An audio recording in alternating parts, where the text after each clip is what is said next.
तपाईँ माया गर्ने मान्छे होइन तपाईँ बोल्नुपर्ने काम पनि छैन यहाँ तपाईँको घर मलाई चाहिँदैन म सुकुम्बासी हो म बिल्डिङमा बस्न सक्दिनँ तपाईँलाई भयो त तपाईँलाई तपाईँलाई भयो तपाईँ सरकारसँग मिल्ने तपाईँ यहाँ मञ्चर आउने तपाईँ किन मञ्चर आएको तपाईँ यहाँ सुकु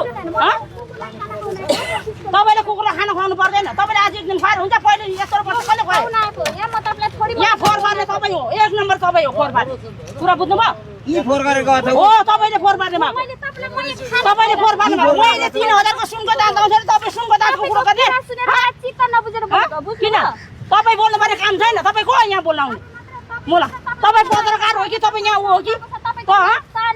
तपाईँ को यहाँ बोल्न आउने बिचमा बोल्न आउने को हो तपाईँ फर्म भर्नुस् के त्यहाँ त्यो लडाएर कुरा गर्छ सुकुम्बासी होइन लु देखाउनु मेरो लाल बुट्टा देखाउनु यहाँ म सुकुम्बासी होइन भने लाल बुट्टा देखाउनु लाल बुट्टा देखाउनु सर खाना तपाईँको पौडी पनि देखाउँदैन अरे खाटिनी दिदी के भएको खास बढी बोल्छ के भयो के भन्नुभयो किन विवाद भयो होइन मैले भनेको के अपार्टमेन्टमा त कस्तो राम्रो कोठा छ होइन यस्तो राम्रो कोठामा के अरे राख्न लागेको छ के भन्यो अनि मैले भने अपार्टमेन्ट हामीले पहिला पनि गएर हेरेर आएको हो होइन सानो कोठा छ दुईजनाको परिवार अड्ने कोठा छ कि त दुईजना मात्रै बस्नु पऱ्यो बालबच्चा अन्त ठाउँ फ्याँक्नु पऱ्यो नभए बालबच्चा चाहिँ कहाँ फ्याँक्ने त त्यो सानो कोठामा लगेर भनेर भन्दाखेरि ठुलो कोठा खोज्नुलाई त आफ्नो चाहिन्छ भनेर उफ्रिन्छ बा हेर्नु त आफ्नो समस्या हो बालबच्चाको कुरा गर्ने आफ्नो समस्या हो भनेर उफ्रिने काम चाहिँ छैन नि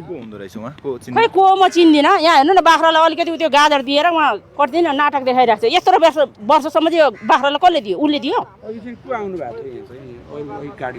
बाबुराम भट्टराईले पहिला उहाँले पनि भत्काउनै भएको नि खासै त होइन तर भत्काए पनि खै त्यो त मैले भेटेन सर म भर्खर आइपुग्दैछु मेरो उहाँ बालबच्चा छ उसमा तपाईँलाई होइन किर्तेपुरमा बालबच्चा छ आमा बाउ यहाँ बालजुङमा छ कति उ गरेर राखेको छ तपाईँहरू सबैलाई थाहा छ नि त्यस्तो होइन नि त